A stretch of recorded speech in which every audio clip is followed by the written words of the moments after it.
entre os filhos dos homens. Olha o que Joel está dizendo para a nação de Israel: não tem produto na figueira, não tem produto na oliveira, não tem produto na macieira, não tem produto em lugar nenhum. E por causa que não tem produto, a alegria do povo se secou. O povo só era alegre se tivesse produto na oliveira.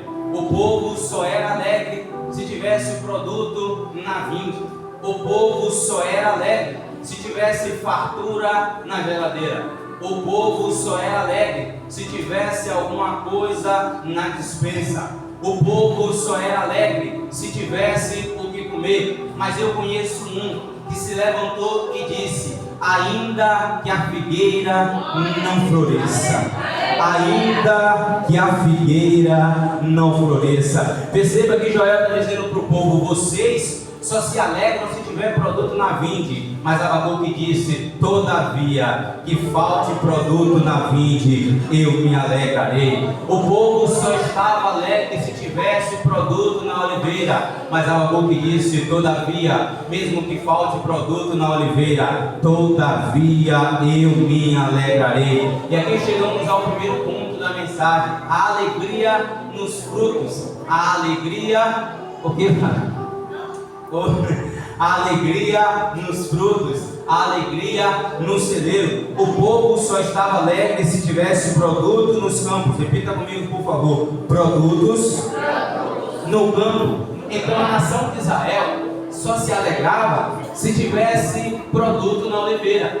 A nação de Israel só se alegrava se tivesse produto na vinde. Só que, como eu te disse, Abacuque não é igual a todo mundo. Abacuque não é igual aos demais. Abacuque é diferente. Abacuque carrega algo diferente. Abacuque carrega uma essência diferente. Porque o povo só se alegrava se tivesse. Mas Abacuque, no capítulo 3, versículo 17, ele disse: porque ainda que a figueira não floresça, nem haja fruto na vinde, ainda que decepcione o produto da oliveira, e os campos não produzam mantimento, ainda que as ovelhas da malhada sejam arrebatadas, e nos currais não haja gado, todavia eu me alegrarei no Senhor, exultarei no Deus da minha salvação. Lá vai o primeiro ponto da mensagem: enquanto uns se alegram só se tiver, enquanto uns se alegram só se ter. Eu conheço pessoas que mesmo não tendo se alegra, mesmo não tendo glorifica, mesmo não tendo exalta. Porque Jó, ele também disse: nu eu vim do ventre da minha mãe,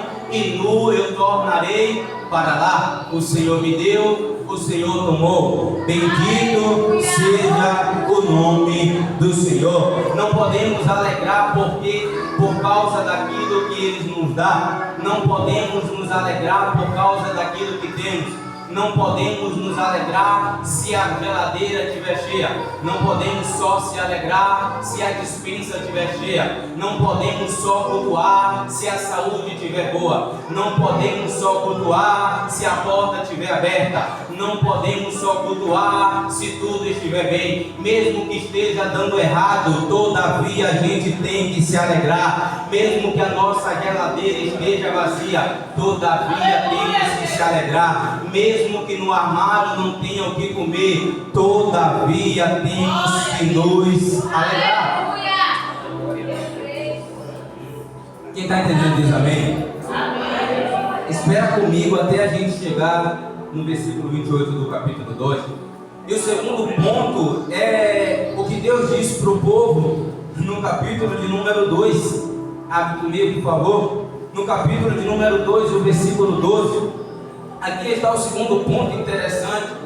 Olha o que Deus vai olhar para a nação e vai dizer: ainda assim, agora mesmo, diz o Senhor, convertei-vos a mim de todo o vosso coração, e isso com jejuns, com choro e com pranto. Aí Deus olha e diz: e rasgai o vosso coração, e não as vossas vestes, e convertei-vos ao Senhor vosso Deus, porque Ele é misericordioso. Deus está olhando para a nação e está dizendo: primeiro, aprendam a mim adorar pelaquilo que eu sou. e não pelaquilo que vocês têm. Antes de Deus dizer para a nação de Israel que derramaria o Espírito sobre toda a carne, primeiro Deus estava ensinando: me adorem, se alegrem, não pelo que eu dou, mas sim pelo que eu sou. Não pelo que você tem, mas sim pelo que eu tenho. E o segundo ponto, Deus olha para a nação e diz assim: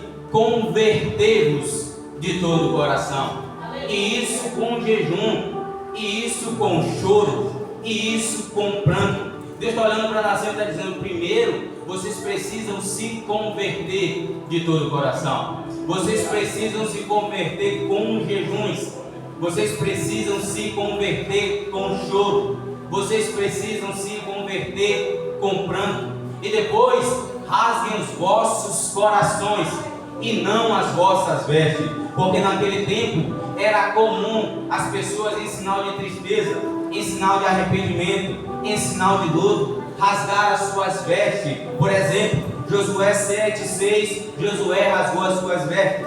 2 Samuel 1:11, Davi rasgou as suas vestes. Jó 1:20, Jó rasgou as suas vestes. Gênesis 37:34, Jacó rasgou as suas vestes. Porque era algo comum as pessoas rasgarem as suas vestes em sinal de choro. Só que o povo estava acostumado a rasgar as vestes e não rasgar o coração. O povo estava acostumado a rasgar as vestes e não rasgar o coração. O povo estava acostumado a mostrar o exterior e não ter nada no interior. O povo estava acostumado a se apresentar, mas não ter nada para adorar. Aí Deus olha para o povo e diz: adorar. Aí Deus olha para o povo e diz: rasguem os vossos corações e não as vossas vestes. Deus está olhando para a nação e está dizendo: estou cansado de vocês rasgar as vestes e não rasgar o vosso coração. Se fosse hoje, você vai dar risada, mas é sério. Se fosse hoje, Deus ia dizer: ei, essa roupa da Shein não precisa rasgar não, viu? Não rasgue não. Essa roupa sua da Shopping não precisa rasgar não, deixa como está. Essa roupa do Mercado Livre, esse terno, rasgue não, deixa como está. Rasguem é o vosso coração, porque antes de nós mostrarmos a aparência, Deus quer saber o que tem no interior. Não importa se a gente vem para a igreja com roupa bonita, com roupa estilosa, com roupa charmosa. O que importa para Deus é o que tem dentro do vaso. O que importa para Deus é o que tem no interior.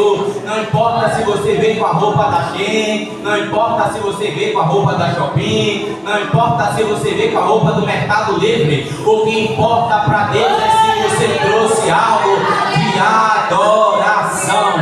Deus está cansado de aparência exterior. Deus está cansado de aparências bonitinhas, porque muitos pensam que a aparência é alguma coisa, se arruma muito, mas quando chega no culto não dá nada. Se arruma muito, mas quando chega no culto não tem reverência. Se arruma muito, mas quando chega no culto não dá uma adoração, não dá uma glória, não dá uma aleluia. Mas não solta o celular do WhatsApp, não solta o celular do Instagram. Tem gente que se arruma muito, se paquita muito, se embeleza muito, mas não respeita o lugar de adoração. O que Deus está dizendo é: antes de mostrar a aparência, antes de mostrar o terno, antes de mostrar o vestido, antes de mostrar o sapato, rasguem o vosso coração diante de mim.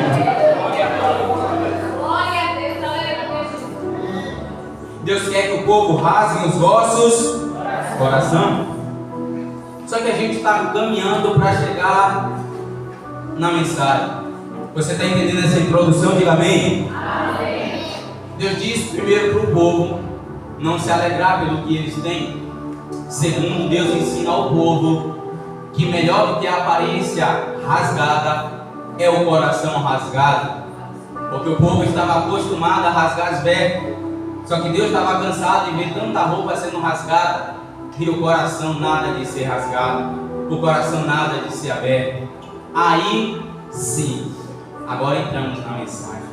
Aí sim, Deus chega na promessa. Aí sim, Deus derrama o Espírito. Aí sim, Deus enche a casa. Aí sim, Deus transborda vaso. Depois que aprender a adorar na dificuldade, depois que aprender a adorar na escassez, depois que aprender a adorar quando não tiver nada, depois que aprender que melhor do que a aparência é o exterior, aí sim, depois de tudo isso, aí chega o versículo 28. Aí sim, a Bíblia diz no versículo 28, e há de ser que depois de tudo isso, depois que a nação fazer tudo isso, aí Deus diz, aí sim, derramarei o meu espírito sobre toda a carne. Agora chegamos na mensagem. Deus diz, depois que vocês fizerem isso, aí sim, eu derramarei o meu espírito sobre toda a carne. Olha a promessa de Deus para o povo, e há de ser que depois derramarei o meu espírito sobre toda a carne. Deus está dizendo, depois que acontecer tudo isso, não vai ficar ninguém de fora. Vou derramar o meu espírito sobre toda a carne. Não importa se é criança, não importa se é adolescente, não importa se é jovem, não importa se é velho, não importa se tem um dente, não importa se o cabelo é duro, não importa se tem só uma perna, não importa se enxerga, não importa. Deus está dizendo, eu derramarei o meu espírito sobre toda a carne. Quem crê nessa promessa? Deus está dizendo, eu derramarei meu espírito sobre toda a carne. Aí Deus vai colocando a escala de pessoas que Ele vai derramar o espírito. Acompanha comigo. Primeiro Ele diz, e vossos filhos e vossas filhas profetizarão. Deus está dizendo que eu vou derramar é tão grande que vai passar para o filho de vocês.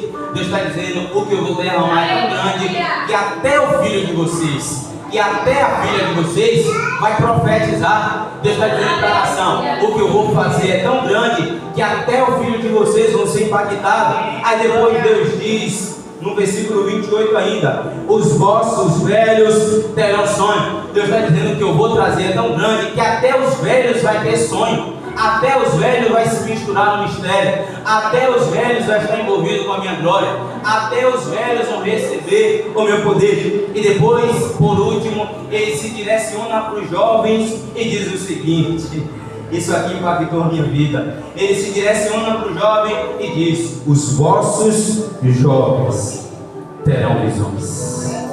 Jovens carregam uma grande promessa de Deus. Jovens carrega algo grande da parte de Deus. Só que esse capítulo de número 2 e o versículo de número 28 se cumpriu, não em sua totalidade, mas um dia se cumpriu aquilo que Joel falou. Um dia se cumpriu aquilo que Deus profetizou. A Bíblia diz que depois que a nação fizesse tudo isso, o Senhor derramaria o seu espírito sobre toda,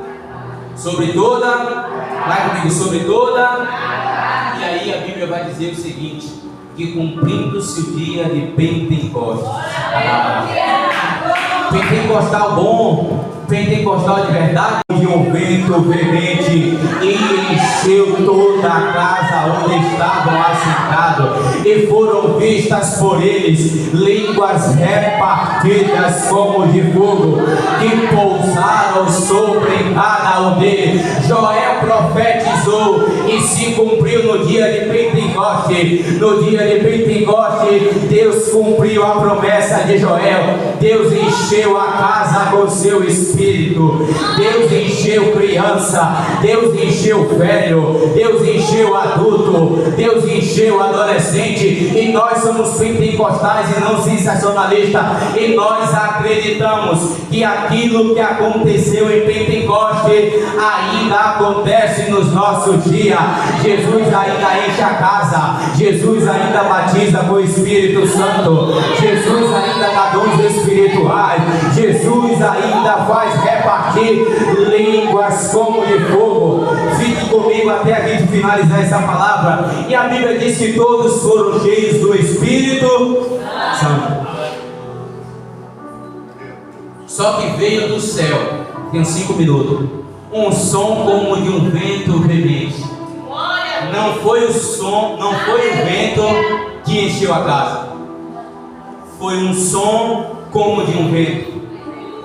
E em Israel era o 50º dia da colheita, porque Pentecostes significa 50º dia da colheita.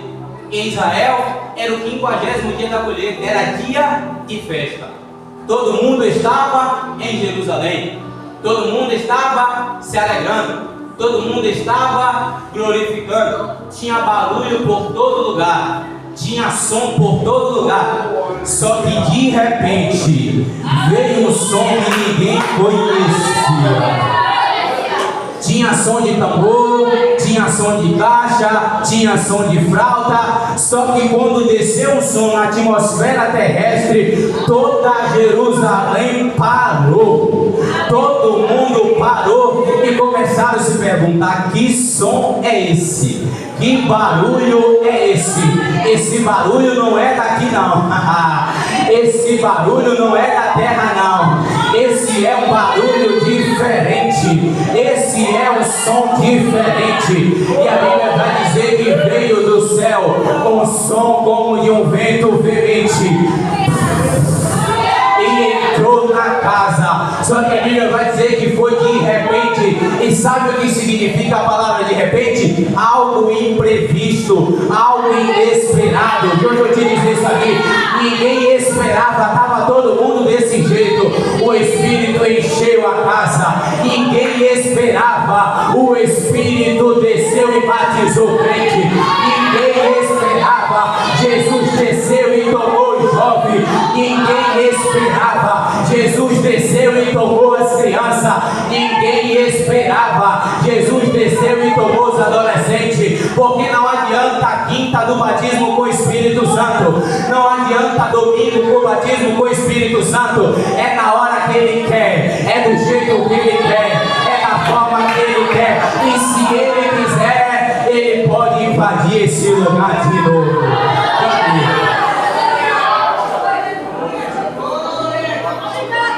Aí o povo, a nação de Israel, vai para onde o som desceu.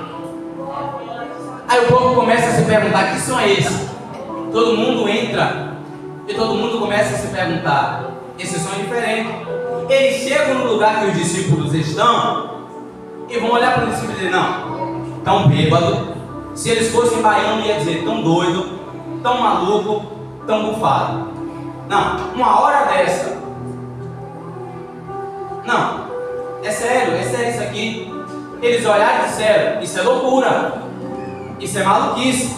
E aqui a gente concretiza a palavra: isso é loucura, isso é maluquice. Abre comigo Atos 2. Só que a Bíblia vai dizer que Jesus do céu, fica ligado aí que Jesus vai te pegar. A Bíblia vai dizer que quando eles dizem é loucura, é maluquice, isso que vocês estão fazendo, negócio de falar assim, negócio de fazer assim, não, isso aí é doidice. Só que a Bíblia vai dizer que se levanta alguém por nome Pedro. Se lembra de Joel? Quem lembra de Joel diz eu? Meu Deus. Quem lembra de Joel diz? Em Joel Deus profetizou, Deus prometeu. Só que demorou muito para se cumprir. Só que no dia que se cumpriu, zombaram, criticaram. Aí Pedro diz: não, volta aqui. O povo foi ouvir, disse: estão malucos, estão doidos, vou dar as costas.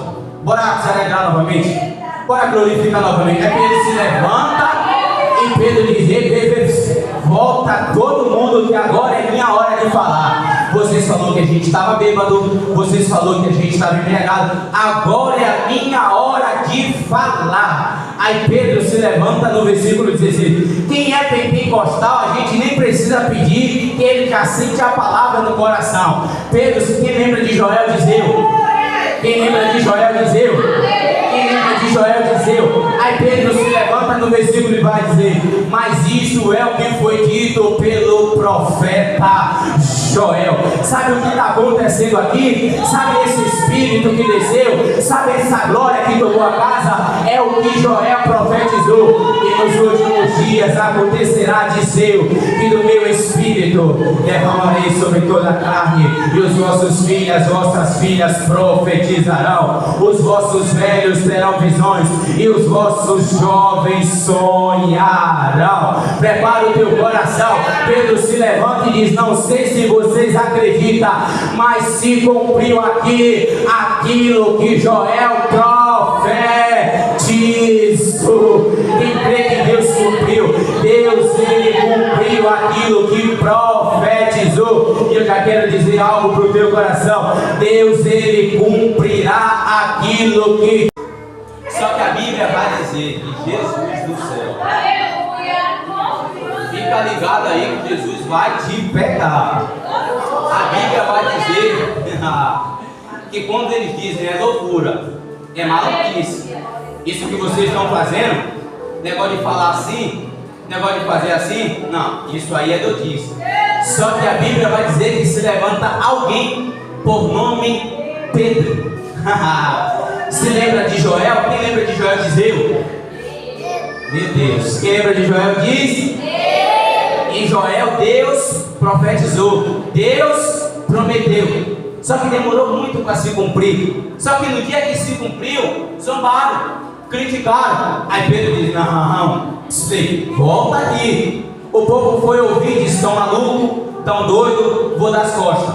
Bora se alegrar novamente, bora glorificar novamente. Aí Pedro se levanta e Pedro diz: Pedro, volta todo mundo, que agora é minha hora de falar. Vocês falaram que a gente estava bêbado, vocês falaram que a gente estava embriagado, agora é a minha hora de falar. Aí Pedro se levanta no versículo 16. Quem é pentecostal, a gente nem precisa pedir, que ele já sente a palavra no coração. Pedro, quem lembra de Joel diz eu? Quem lembra de Joel diz eu?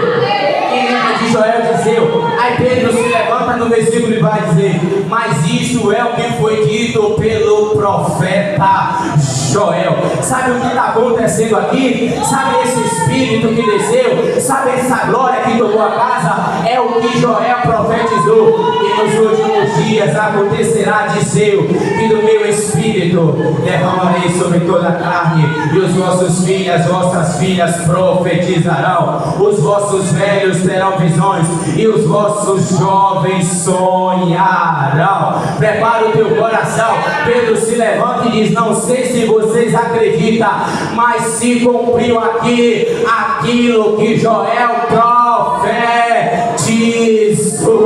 Quem crê que Deus cumpriu, Deus ele cumpriu aquilo que profetizou. E eu já quero dizer algo para o teu coração: Deus ele cumprirá aquilo que te prometeu. De Joel até o Pentecostes foi quase 500 anos, mas Deus cumpriu aquilo que prometeu. A promessa pode estar demorando, a promessa pode estar estranha, mas Jesus disse: ficai em Jerusalém até que do alto sejais revestido de poder. Prepara o teu coração, porque se foi em Jerusalém que ele mandou tu ficar, mesmo que não goste, mesmo que empine o bico, mesmo que esteja inveja, mesmo que tenha crítica, se foi em Jerusalém que ele te prometeu, vai ser em Jerusalém que ele vai.